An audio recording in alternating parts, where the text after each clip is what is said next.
తోంది. ఒకవైపు దాని గఫూర్ గారు ఒకటి ఇందాక సింపతి అనే ప్రస్తావన మీరు తీశారు కదా, నిజమే సింపతి క్రియేట్ అవుతుందా? ఇప్పుడు నేను చెప్పిన ఉద్యమాల నుంచి వచ్చిన వాళ్ళ పరిస్థితి అలా ఉంటే మొత్తం ఒంటి నిండా అవినీతి పూచుకున్న వీళ్ళు సింపతి వస్తుందని ఎలా ఎక్స్పెక్ట్ చేస్తున్నారు అనేది నాకు అర్థం కావట్లా. తర్వాత ఇప్పటి నుంచే వాళ్ళు క్యాడర్స్ని రెడీ చేస్తున్నారు ఒకవేళ అరెస్ట్ అయితే అనేది. క్యాడర్స్ కూడా అంత తేలిగ్గా రోడ్ ఎక్కుతారా ఇటువంటి విషయాల్లో? ఇప్పుడు ఒకటి కొన్ని భ్రమలు ఉన్నాయండి వెంకటకృష్ణ గారు, వాళ్ళకు కొన్ని భ్రమల్లో వాళ్ళు జీవిస్తున్నారు. ఆ భ్రమ ఏమంటే మాకు 40% పక్కా ఓటింగ్ ఉంది, కొంచెం అటు ఇటులో మేము వచ్చే వాళ్ళమే, మిస్ అయింది కాబట్టి ఆ జనమంతా మా వెంటున్నారు, రేపు గవర్నమెంట్ ఫామ్ అవుతుంది అనేటువంటి ఆత్మవిశ్వాసం కలిగిస్తే మేము కొట్టేస్తాము అనేటువంటి ఒక భ్రమలో ఉన్నారు. రెండవది ఏమంటే ఈ జనంలో అత్యధికులు గ్రామీణ ప్రాంత ప్రజానీకము, అట్లాగే ఈ అణగారిన వర్గాలకు సంబంధించిన వాళ్ళు ఉన్నారు. మేమేం చెప్తే అది నమ్ముతారు. కాబట్టి అటువంటి వాళ్ళందరినీ ప్రభుత్వం చేస్తున్నది మాకు వ్యతిరేకంగా రాజకీయంగా చేస్తున్నారు అనేది కనుక నమ్మించగలిగితే అటువంటి వాళ్ళందరినీ వెంట పెట్టుకోవచ్చు అనేటువంటిది ఒక భ్రమ. ఇది కూడా భ్రమనే. ఇప్పుడు నాకు తెలిసినంత వరకు ఎవరికి శాతం ఖచ్చితంగా అట్లే ఉండదండి. అది ఒక ఎన్నికల సందర్భంగా పోలింగ్ అయితే ప్రజలందరూ ఈ వీళ్ళ వెనకాలనే ఉన్నారు అనేది అనుకోవడానికి ఏం లేదు. కూటమి ప్రభుత్వాన్ని కూడా మేము అందుకోసం చెప్తుంటాం, అయ్యా మీరు జాగ్రత్తగా పరిపాలించకపోతే మీ వెనకాల ఉండేటువంటి ప్రజలు కూడా మీ వెంట ఉండరు అని. అందుకోసం ఆ 40% అనేది భ్రమ. రెండవది ఏమిటి, ఇప్పుడు అరెస్ట్ అవుతున్నటువంటిది ఏం కేసులండి?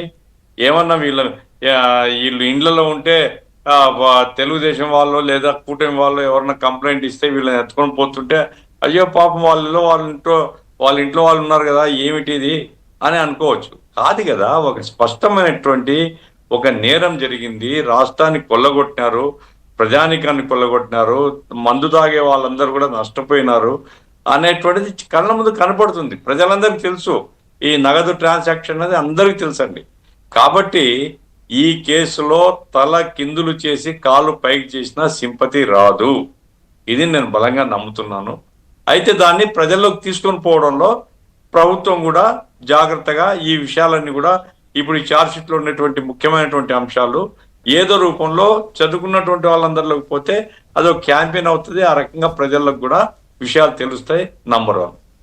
నంబర్ 2, వీళ్ళు ఏదో 11 మందిలో అంటే ఒక జగన్మోహన్ రెడ్డి 10 మందిని కన్విన్స్ చేసి రాజీనామా చేయించాలనుకుంటుంది. దీంట్లో కూడా సింపతి రాదండి. ఎందుకంటే ఉన్న 10 కూడా పోవడం తప్ప. ఇప్పుడు నేను కర్నూలు జిల్లాలో ఉన్నాను సార్. కర్నూలులో ఆలూరు, మంత్రాలయం 2 పోతాయండి వైసీపీ.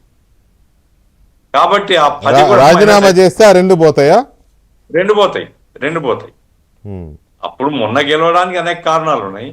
ఇప్పుడు ప్రభుత్వం ఏర్పడిన తర్వాత చాలా మార్పులు వచ్చినాయి కదా. సహజంగానే ఉప ఎన్నికలు ఎప్పుడు కూడా అధికార కూటమి వైపే ఉంటాయి, అధికార పార్టీకి ఉంటాయి. కాబట్టి ఇప్పుడు ఆయన మైండ్ గేమ్ అంతా ఇదేనండి.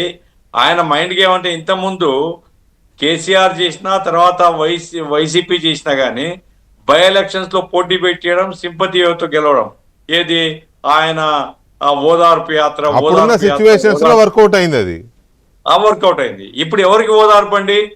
ఇప్పుడు ఎవరు చచ్చిపోయిన ఓదార్పు చెప్తాడు ఆయన? ఆయనకే ఓదార్పు. కాబట్టి అన్ని వేళలా అన్ని ఎత్తుగడలు పనిచేయవు. ఇప్పుడు గజం మిథ్య, పలాయనం మిథ్య అనే పద్ధతిలో రామకృష్ణారెడ్డి ఇంకొంతమంది సజ్జల రామకృష్ణ మాట్లాడుతున్నారు.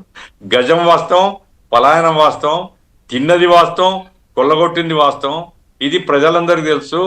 ఆ సబ్ స్టాండర్డ్ సారా తాగి జనం చనిపోయినటువంటిది ప్రజలకు గుర్తుంది. అనేక మంది కిడ్నీ వ్యాధులతో బాధపడుతున్నది గుర్తుంది. లివర్లు చెడిపోయినటువంటి గుర్తుంది. వేల మంది మోటార్ సైకిల్ లాక్కుని పోలీసు వాళ్ళు కేసులు పెట్టినారు ఆ రోజుల్లో, అవన్నీ గుర్తున్నాయి. కాబట్టి వీళ్ళు ఎంత చేసుకుంటే అంత ఇంకా అన్పాపులర్ అవుతారు. వాళ్ళు కేసులను ఫేస్ చేయాలా, సరే దాంట్లో ఆధారాలు ఏం చూపగలుగుతారు, వీళ్ళు కౌంటర్ ఏం చేయగలుగుతారు, న్యాయస్థానాల ద్వారా వాళ్ళు పోరాడితే అది ఉపయోగం తప్ప, అట్లా కాకుండా ప్రజాక్షేత్రంలో పోరాడతామంటే ప్రజాక్షేత్రంలో మరింత పల్చనవుతారు. దొంగలు దొంగలు దొంగలు అనేటువంటి లేబుల్స్ పడిపోతాయి వీళ్ళ మీద. అది నా అభిప్రాయం. శ్రీనివాస్ గారు